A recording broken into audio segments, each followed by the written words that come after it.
and welcome to Announcing the Game, where professional public address announcers share their expertise and best practices to help to make you a better public address announcer. I'm Tom Winicki. I'm a public address announcer at the Division I level at Syracuse University in the Atlantic Coast Conference and at Colgate University of the Patriot League. At this level, I've announced football, men's and women's soccer, field hockey, women's volleyball, men's and women's basketball, men's and women's ice hockey, men's and women's lacrosse, and softball. I've also announced international competition in the 2019 Aurora Games for ice hockey and basketball.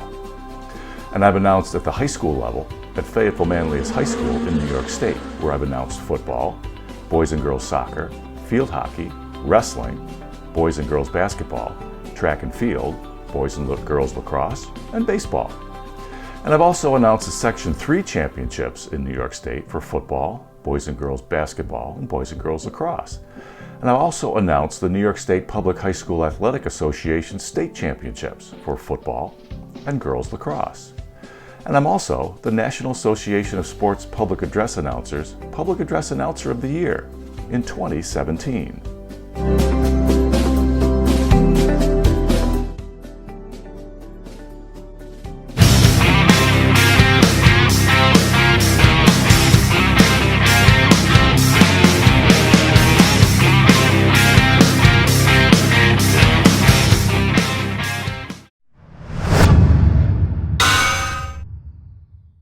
In this episode of Announcing the Game, we'll talk about high school and college softball. We'll go over what to do before you get to the game site, as well as what to do before, during, and after the game. We'll go over who your contacts can be to get this information that you need so you're prepared once that first pitch is thrown. We'll go over things that you can do so when the site supervisor sees you walk into the facility, they'll immediately know the public address announcing is in good hands for today's game. You just become someone that person just doesn't have to worry about. Let's start with pre-event. What to do before you ever even get to the game site. Now remember, luck favors the prepared. Or Branch Rickey from the old Brooklyn Dodgers when he said, "Luck is the residue of design." Or my dad's favorite, "I'd rather be lucky than good." All of these statements speak to your preparation, things that no one sees you do, but they will see the results of as you're announcing the game. Now, let's go over some things to help you to do this. My first suggestion is arrive at the game site 75 to 90 minutes before the game time. Now, at both the high school and college levels, I'd like to think that I built a bit of a positive reputation with schools because they see that I get there early enough to get what I need from them without interfering with their pregame routines. They see that I respect their time while still getting what I need from them, no matter the sport. So now that you're there, and you're there early enough, what did you bring with you so you're prepared for anything? Are you prepared for the weather? Is there rain in the forecast? Do you have plastic bags to cover your clipboard that has your rosters in it? Is the bag big enough so you or a coach or a sports information director can reach in and make notes without getting the paper wet? Do you have enough pencils in case one or more of them break? How about one of those small little plastic pencil sharpeners? You know that if you don't have one, you're going to need it. Murphy's Law always tends to rear its ugly head at the most inopportune times. Are there erasers on all of your pencils? Do you have enough space on your score sheet to accommodate multiple substitutions at a certain position? Do you know the numbers for each position in softball? Most coaches, when they fill out their lineup card, won't list them by their position. They won't write out shortstop, third base, or pitcher. They'll use numbers, so you'll need to know what positions these numbers represent. The pitcher is number 1. The catcher is number 2. First base is number 3. Second base, number 4. Third base is 5. The shortstop is number 6. Left field equals number 7. Center field is number 8. And right field is number 9. So on your score sheet, if you write next to the batter's at-bat at an inning, 6-3, that says they grounded to the shortstop who threw them out to first base. If you write FO-8, they flew out to center field. It's a way for you to keep track. And we'll go over this a little later when we talk about keeping score. Now let's get back to the supplies that you brought with you. Do you have a roll of tape? I always use it to tape up lineup cards on the wall next to me or on the table next to my score sheet. Even if you're in a press box, the wind always seems to blow stuff around. Now usually the day you don't have that roll of tape is when the wind's going to be swirling. If you have it, you probably won't need it. It'll probably be a nice, calm, sunny day. Remember Murphy's Law? Best to be prepared. At the high school level, you may be responsible for getting starting lineups from both teams yourself. Now, by arriving at the game site early enough, that gives you time to meet with the coach to go over pronunciations and get their lineup card, all before they get involved in their pregame routine. Pitching batting practice, hitting infield, hitting fungos to the outfielders. You just stay out of their way, and you still get what you need. You just heard me talk about getting there early enough to get to a high school coach before they get into their pregame mode. And as I said, that's perfectly fine for high school, but not for a college game. Pronunciations and lineups are best gotten from the team's sports information director, the SID. Find this person in the school's athletics website under communications. Usually an SID has a team in the fall, then the winter, and then in the spring. Just look for the one that's been assigned to softball. Stay away from college coaches for this information on game day. Respect their time and duties that they need on game day. Go to that SID for any pronunciations or lineups. I always like to call the SID before game day to go over their roster pronunciations over the phone. That just saves me some time tracking them down on game day. Plus, they often have other duties they need to do pregame, so calling them ahead of time works best for me and for them. Now, if you can't do that, or you can't connect with them before game day, remember my recommendation of getting to the game site 75 to 90 minutes early. First, before going to the SID, look for a pronunciation guide in the game notes that may be waiting for you in the press box. Take a look at this before going to the SID to just ask how to pronounce the names.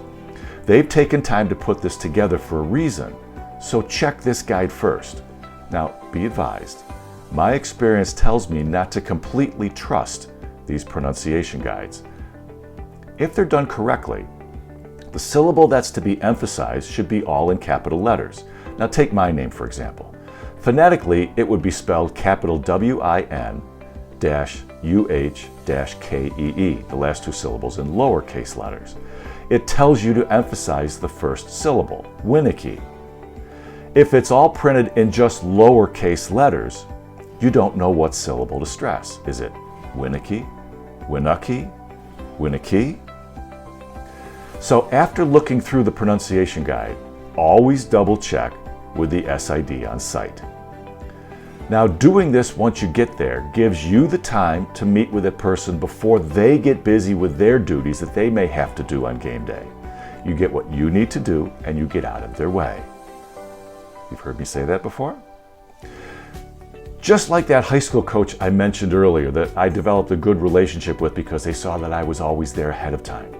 People at the college level start to see that you go out of your way to respect their time and still get what you need.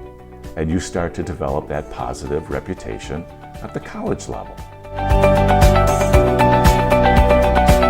With my mentioning of getting to the game site early, talking to a high school coach or a college sports information director, those are all examples of the team that we are all a part of when it comes to successfully working a game like this. We're all part of a larger group whose goal is the same, putting together a smooth running event for the players and the umpires and the fans. Now let's talk about some more members of that team. I just mentioned the umpires. Once the game starts, the game is theirs to run. Our role is to be prepared enough to support them. Now, one way to do that, and this is more for the high school game, but you can certainly do this for a college game, is to meet with them quickly before the game. Something as simple as welcoming them to the game site and going over the pregame schedule with them. Now, this is especially effective at the high school because different venues may order things differently. Things like the order of starting lineups, the national anthem, the meeting at home plate to exchange lineup cards. Different places may do this differently. The umpires would appreciate getting filled in. Now, one extra plus that comes with meeting with the umpires pregame is to let them know where you're going to be. So when it comes to them informing both teams of substitutions, they know where you are, so they can be sure to let you know as well. My suggestion is, if you're working a high school game, to sit right next to the scorebook and whoever's doing the music. That way, you make sure everyone is talking or playing music without getting in each other's way. By being next to the scorebook, you can always be sure that you're announcing correctly who's supposed to be at bat or pitching or so on. If you're working a college game, make arrangements to sit with that SID from the home team, who's probably also keeping score, the marketing person and the music person. Now, this has another advantage when you're working a college game. By sitting next to the marketing person, it's easier to make sure that you're talking when you're scheduled to. You avoid talking when marketing may have something else planned. They may have music scheduled to start immediately after the third out of an inning, or they may want you to quickly read a summary of that half inning before starting any music. Whatever it is, by sitting with a marketing person, you can be sure that you're always in sync with them. Let's talk a little bit more about marketing. Marketing is another member of that team I mentioned earlier that we're all a part of. They're responsible for all the copy that we are to read during a game. Everything from a game welcome to how to introduce the national anthem to promotions will all be scripted and scheduled for us. My advice is always ask for this script and the timing sheet ahead of time. That gives us a chance to rehearse our lines and make sure that we pronounce any sponsors' names correctly. Always something pretty important to do. Also, ask marketing how they may want a certain copy read. They may want you to sound a bit more excited for one read over another. And I feel a promotion between innings would read much differently than one being aware of foul balls flying up into the stands. Now, I mentioned a minute ago to try to sit with that marketing person, but what if they're in a different place? If this is the case, you need to find a way to connect with them. Can you be connected with a headset? Are there walkie-talkies set up? Whatever it is, you have to be able to communicate with marketing during the game. What about introducing umpires along with the starting lineups? At the high school levels, some umpires may be all right with that, and some may not. My advice? Ask them when you meet with them before the game and abide by their wishes. One thing I like to add, if they're okay with being introduced, is to include their umpires' association with their names. It's just something I add to add some professionalism to the umpires. If they're male umpires, I also refer to them as Mr. So-and-so. If they're female, it's Mrs. So-and-so or Ms. So-and-so. Again, a little bit of respect. At the college level, different conferences may have different rules about this. Some may be okay with announcing the umpires' names and some may not. That's all well and good. We just need to know before we go announcing the umpires. Marketing or the home school's SID should have this information for us. Reading scripts is probably much different at the high school level. You may be given scripts or maybe you aren't. Well, be prepared if it's the latter. Create samples of different kinds of game copy and run it by that school's athletics director. 1, it shows that you're well thought out and prepared. 2, it shows that you are part of a team and you want the administrator's input. Now we have some samples of common reads for you on our website, publicaddressannouncer.org. Ask them if there's any other things that they may want announced between innings. Do they want a sportsmanship script read during pregame? Is there someone in authority on site who can enforce this statement if necessary? Do they have specific sponsors that they want ads run for? Work with them to get all of this covered and prepared for.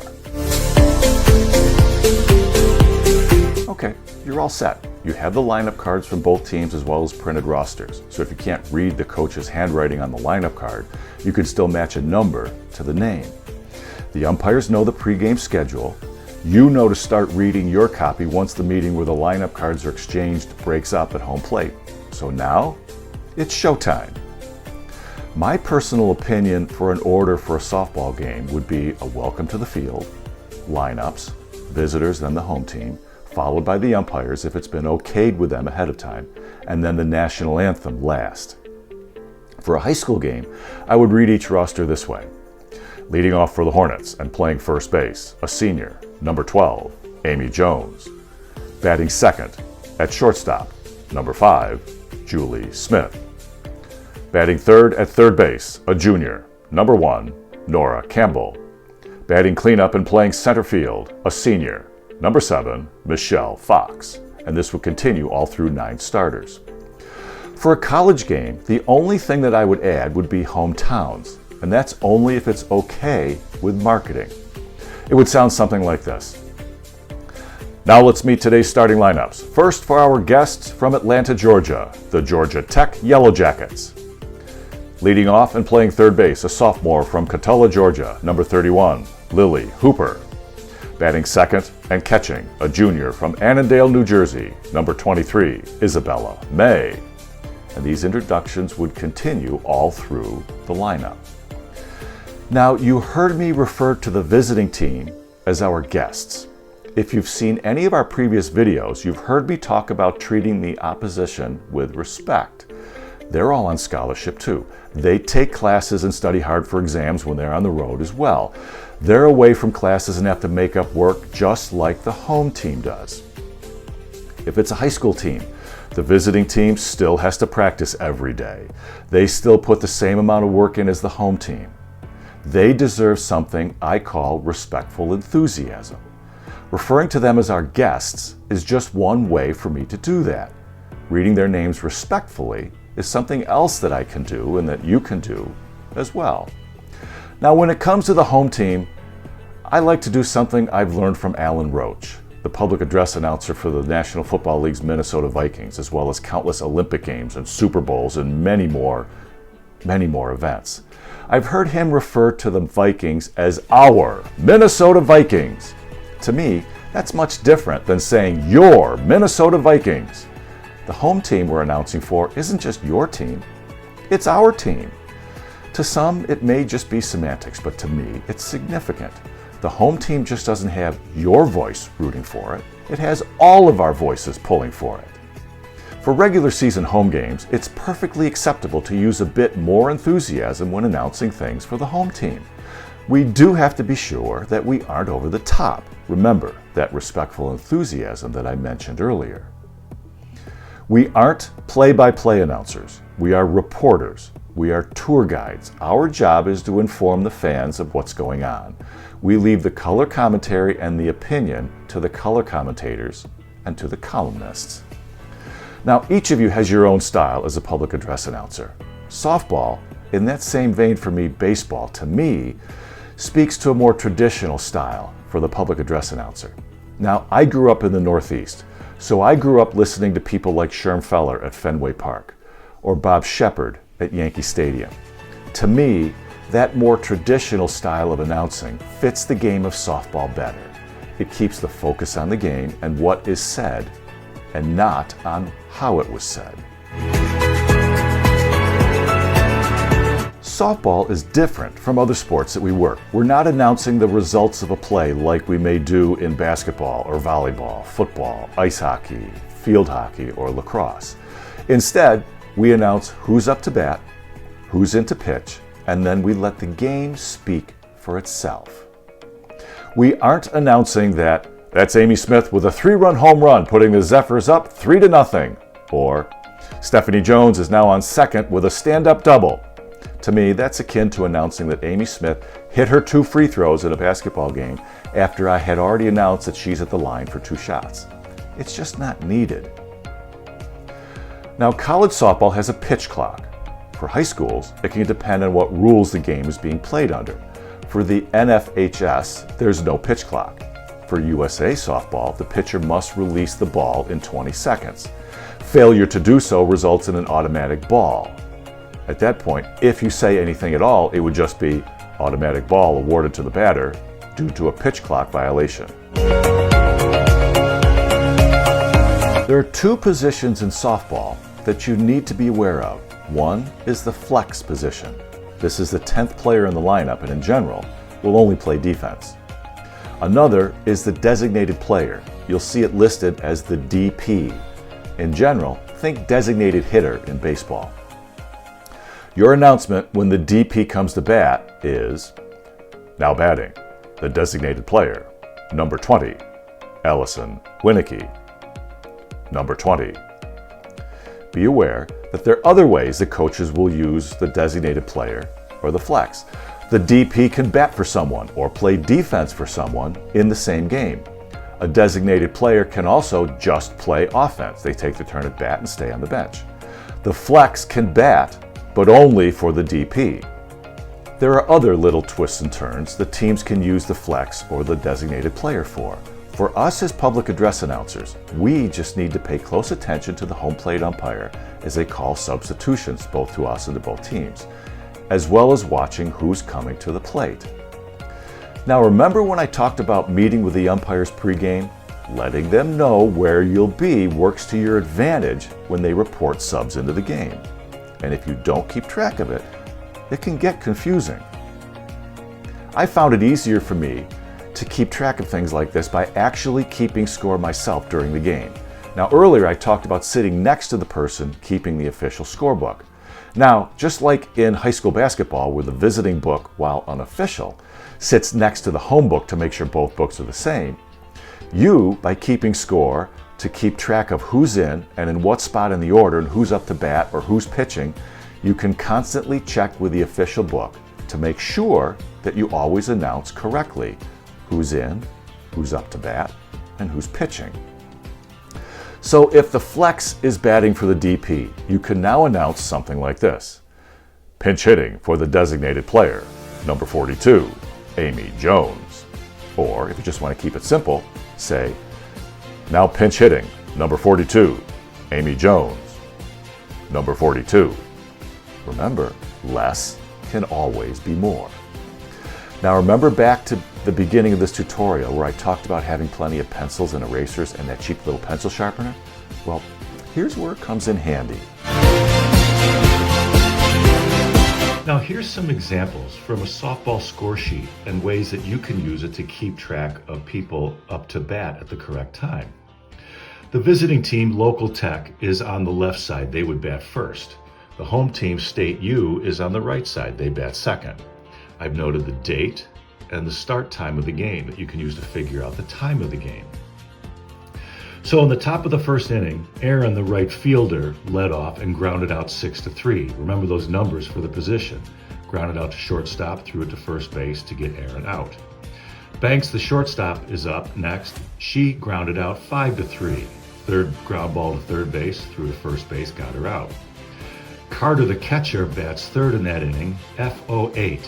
She hit a fly ball to center field. Number 8 is a center fielder. 3 up, 3 down. Draw a line to end the inning. At the bottom, you record no runs on no hits. There were no errors by the home team and no one left on base. The home team comes up. Waitley, the shortstop, FO7. She flew out to the left fielder, 1 out. Mendoza, the left fielder, is up. FO6. Hit a fly ball that the shortstop caught, 2 outs. Jones, the first baseman, comes up. She strikes out. A K means a strikeout. 3 batters, 3 outs. Draw the line to end the inning. No runs on no hits. There were no errors. No one left on base. Play moves to the second inning. Doby leads off. 1B. She hit a single. So you draw a red line here. I'm using a red pen so it shows. To first base. Robinson, the second baseman, is up. She hits a single. 1 base. Doby advances to second on the play. Fox, the first baseman, the K is a strikeout, so 1 out, runners stay where they are. Henderson, the left fielder, FO5, flies out to the second baseman in the infield. The runners couldn't advance, they stay where they are. Jones, the third baseman, comes up. 5, the third baseman, U, unassisted. Ground ball to the third baseman. She tags out the runner here trying to advance to third base. So, no runs. There were 2 hits, 2 singles, no errors, and there was 1 left on base. Doby was tagged out. She's not on base anymore. Robinson was left on base. Bottom of the second. Crashman comes up. Hits the single, 1B. A red line to signify got to first. Clark, the right fielder, comes up. Base on balls. She walks. Crashman moves to second. McCallum, the catcher, comes up. There's a K, but it's backwards. A backwards K means that McCallum struck out looking at the third strike. Carey, the designated player, comes up. She hits a home run, so you color in the diamond for Carey. She drives in Clark, you color in this one. Crashman also gets driven in, so you can color it in. You see you have 3 runs scored with 1 out. Ducat comes up, the third baseman, grounds out shortstop to first. Hastings, the second baseman, comes up, grounds out third base to first. 1, 2, 3 outs, a line to end the inning. So you have 3 runs on 1, 2 hits. There were no errors, and there was no one left on base after 2 full innings of play.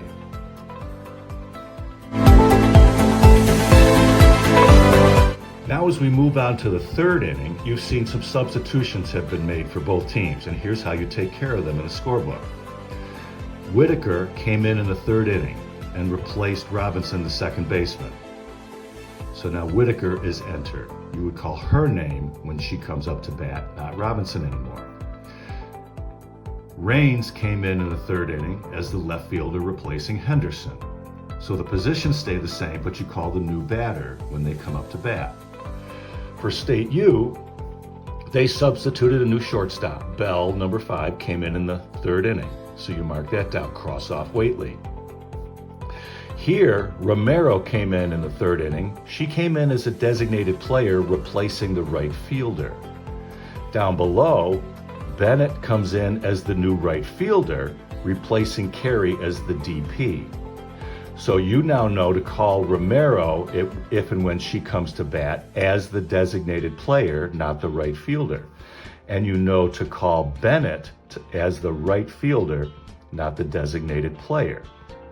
So you can see by keeping track of your substitutions, you know who to call up to bat and when.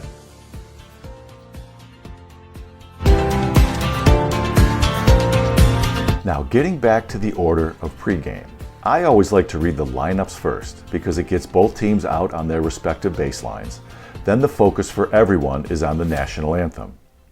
Once the national anthem ends, that's a natural break for both teams to go back to the dugouts and for the fielding team to take the field and for the first batter to get into the batter's box. Now, we've created another tutorial in this series on protocols surrounding the national anthem, and I would refer you to that video for any suggestions on how you can introduce the national anthem at your events. Now, a possible addition to the pregame run of show would be for a ceremonial first pitch. That's usually planned for last in a pregame routine. Announce who's throwing out that first pitch, who they're representing, and any other people out there with them. Let them throw that first pitch and walk off to the applause. You can always ask for another round of applause for, if you wish. If they're associated with a charity, marketing may have a copy for you related to how fans can contribute. If they're a past player being honored, they may ask you to read how fans can get an autograph during the game. Whatever the situation is here, let marketing take the lead for you. So, once all the pregame items are taken care of, once the game starts, what is it that we announce? When the last warm-up pitch is thrown and the catcher throws down to second base, you can introduce the leadoff batter to that inning.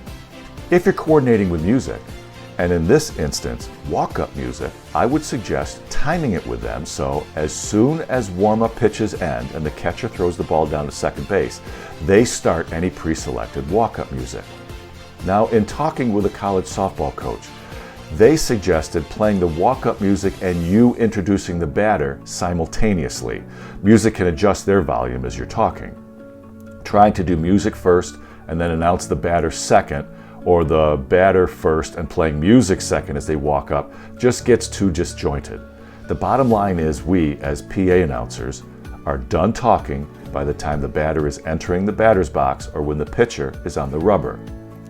Say what we need to say and get out of the way of the game.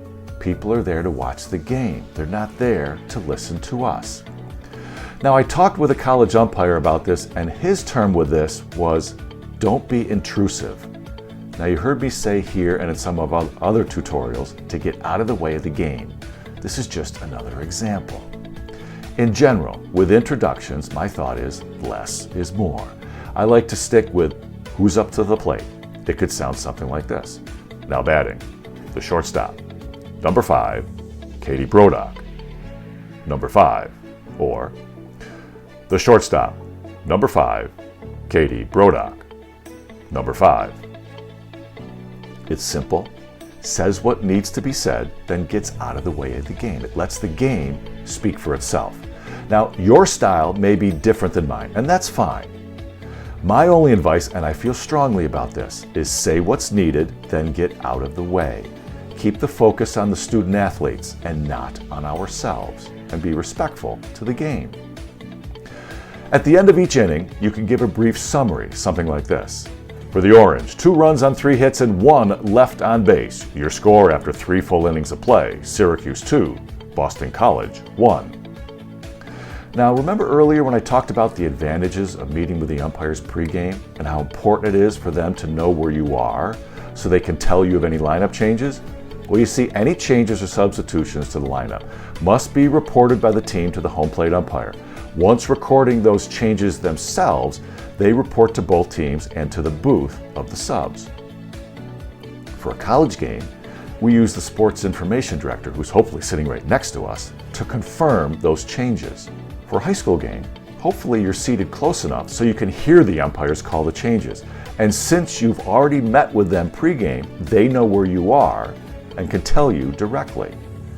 If it's a pitching change, you can go ahead and announce the new pitcher. Now pitching for the Panthers, number 30, Molly Nager. Or, now in the circle for the Panthers, number 30, Molly Nager. If it's a new player somewhere else in the lineup, you announce accordingly. If it's a field substitution, you can announce Emily Langen, now in left field for the Golden Flyers. With all of the rules related to substitutions at the high school and the college level, related to the flex or the designated player, all we really need to know is who's in the lineup and when to announce them in the game. There's nothing wrong with saying something like, the designated player, Caroline Chester, now in center field for the Golden Flyers, or Molly Langen, now in the circle for the Panthers. But I feel just announcing Chester, number 8, now in center field for the Golden Flyers, or now pitching for the Blue Devils, number 15, Gianna Rayom, is more than enough. If you are certain of all the rules around these 2 types of players, by all means, go ahead and use it. These rules can be confusing to some, and by being that reporter or tour guide that can be the public address announcer that can actually explain these parts of softball, can be very welcome by the fans in attendance. Now, if you're considering doing this, you must be sure that first and foremost, you are absolutely correct. The last thing you want to do is be wrong in part of these announcements. Secondly, you must be able to do this before you are to announce the next batter up to that inning. And remember, that has to be done as they step into the box or when the pitcher's on the rubber. All that has to be done ahead of time. Remember, be quick, be accurate, and stay out of the way. Marketing at the college level may have promotions between innings, or they may confirm with coaches and have a 5th inning stretch for a 7-inning softball game. Now this could include you, or it could involve an in-game host. If it's you, marketing will have specific reads for you to do at specific times. If an in-game host handles these, they'll be in the stands or in foul territory. They'll be quick so as not to interfere with the pace of the game. It may be something like a pitching change in foul territory between innings that still allows the fielding team to warm up. Now, regardless, be ready to go when prompted so it can go off without a hitch. If it's an in-game host, you're basically off the hook. They will have specific time between innings to do a promotion, call attention to a group of fans in attendance, or something else. If it's a high school game, nothing may be planned between innings. You may just have some reads to do for sponsors between innings. Whatever it is, find out ahead of time so you can rehearse it and be ready to go when you're queued up. What about umpire signals? How much of that do we need to know to announce softball effectively? Now, we aren't announcing each ball and strike, with the exception of a pitch clock violation that I mentioned earlier. Or we're not announcing whether a ball is hit fair or foul, whether time is called, or whether a base runner is tagged out or not. We don't announce those things. If, on the other hand, you see a situation, let's say for the infield fly rule, a situation where there's a runner on first and second or the bases are loaded and there's a pop fly in the infield with less than 2 outs, and you see the umpire in a college game point up with their right arm and yell, "Infield fly," or at a high school game when they raise their right fist up in the air, call "Infield fly." Once the play's finished, you could announce that the batter was called out due to the infield fly rule. Now, a word to the wise regarding this example.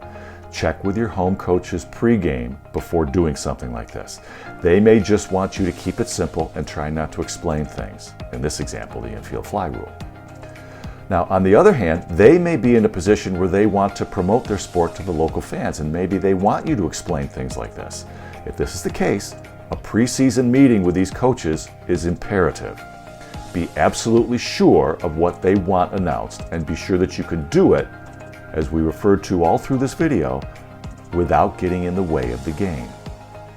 Now again, this goes back to my description of the flex and the designated player. If you feel comfortable with these rules surrounding this, then feel free to use it to explain a play. Those in attendance will appreciate it. But remember, you have to be sure that you are absolutely correct, and you can do all this before you need to announce the next batter. Again, the last thing you want to do is to have to correct yourself when you make an announcement, or to listen to the umpire just to tell you to stop talking. Other than that, just keep things simple. Who's up, who's pitching, and a summary after each inning. Now, you can find examples of umpire signals on our website at publicaddressannouncer.org. Just click on Tools at the top of the screen. What about timeouts? Now, this is a little different than other sports. A batter can ask for time between pitches, or a base runner can call time to dust them off after a play. We don't announce that timeout is called. Also, teams are allowed a certain number of mound visits per game, whether it's just with other players and the pitcher or with the coach and manager and the pitcher. How many visits they get is really not our concern. And again, we don't need to announce that a team just called timeout to have a meeting on the mound. The umpire's job is to police that, and we let them do that. What about a game ending in a tie? For the college game, if the game is tied after 7 complete innings, extra innings occur. The game continues as normal until a winner is determined. An exception for a tie game at this level would usually be for non-conference or for tournament games. Extra innings could be played differently depending on what was decided pregame. Think of it like a ground rule. If agreed upon, it would start with a runner starting at second base to start each extra inning. That would always be the player who would be scheduled to bat last in that particular inning. If you're working a high school game, know under what guidelines the game is being played. With USA softball, there's a time limit. If that time limit is reached and the game is tied, extra innings begin with the player scheduled to bat last in that inning, starting at second base, just like that other college example. For these games, after the last out in the 7th inning, or for the last out after the time limit, you can make an announcement about going into extra innings, who the runner is that will start that inning at second base. NFHS guidelines say that a game ends in a tie, unless the state organization has a tiebreaker procedure. Just be sure to know under what auspices your game is being played under before announcing anything about extra innings. What about a mercy rule? Again, know what is governing your game. For college, the NCAA says that the game ends when one team is up by 8 or more runs after 5 complete innings of play, or 4.5 innings if the home team is ahead by 8 or more. USA softball is different. If a team is up by 15 runs after 3 innings, or up 12 after 4 innings, or up 8 runs after 5 innings, the game ends. Different states may have different guidelines, so just like extra innings, Be aware of what guidelines your games are being played under before making any announcement about a mercy rule. What do we do in the event of an injury? The answer is simple: nothing. No music, no announcements, nothing. We don't want to do anything that could interfere with communication on the field for the injured player. When the player either gets up on their own or is helped off the field, let the crowd spontaneously applaud and leave it at that. Guess what, folks? Weather happens. Weather delays, they're just part of softball. Usually the host school, or possibly both teams' coaches, are responsible for seeing if the field is playable before the game starts. Once the game begins, the umpires are in charge of delaying or canceling the game due to weather. If and when this happens, be ready to announce to the crowd exactly what the umpires want said. If it's just raining and the game is delayed and people happen to stay in the stands, if you're also in charge of music, do you have a rain music playlist? How about Who'll Stop the Rain by Creedence Clearwater Revival, or Set Fire to the Rain by Adele? How about Raindrops Keep Falling on My Head by B.J. Thomas? How about Fire and Rain by James Taylor, or Love a Rainy Night by Eddie Rabbitt? Just be sure when using music like this that all copyrights have been adhered to before using anything like this. Marketing usually is in charge of something like this. At the high school level, make sure the athletics director is okay with what you're doing. Now, there are examples of other playlists on our website, publicaddressannouncer.org. Now, if you're doing a night game and the lights go out, or the scoreboard decides to quit, the umpiring crew wants to know who's in charge of fixing this and when and if it can be done. Any decisions on this will be communicated up to you, and then you communicate it to the crowd. Also, what are the emergency plans for a situation like this? Is there a plan set for you to ask people to stay in their seats and wait for further news or instruction? Is the plan, say, for a thunderstorm, for you to direct fans back to their cars or inside to a pre-designated building? Now, we have another video tutorial in this series about handling emergency situations like these and others. Again, I just refer you to that for more information. Phew! The game's ended. You've caught all the substitutions and pitching changes accurately. You've survived a weather delay or extra innings. Well, now what? Well, if it's a college game, what is marketing already prepared? That's what you go with. If it's a single game, you can begin to wrap things up. If it's the first game of a doubleheader, you can announce when the second game will begin. Usually, no national anthem is played for the second game of a doubleheader. Check with marketing or the SID just to be sure. Once the lineup cards have been turned in for the second game of a doubleheader, you can just read them off. Teams won't run out as they're introduced for the second game like they did for the first game. So it's best to just read those new starting lineups 10 to 15 minutes before the first pitch of the second game. High school may also have a post-game script for you, or not. If you're allowed some input, consider things like this. Give the final line score for the game. Read runs, hits, errors, and players left on base for each team. Now, you get that from the score sheet that you kept during the game, and that you are constantly checking with the official scorebook or the sports information director with, so you know that your statistics are accurate. Then, end with a statement for the time of the game. On your score sheet, record the time of day for the first pitch. Then record the time of day for the last out. Then calculate how many hours and minutes the game lasted. Altogether, it can sound something like this. For the Terriers, 3 runs on 7 hits, no errors, and 5 left on base. For the Raiders, 6 runs on 12 hits, 1 error, and 4 left on base. Time of the game, 1 hour and 34 minutes. Then, as part of your college post-game read, you could add something like this.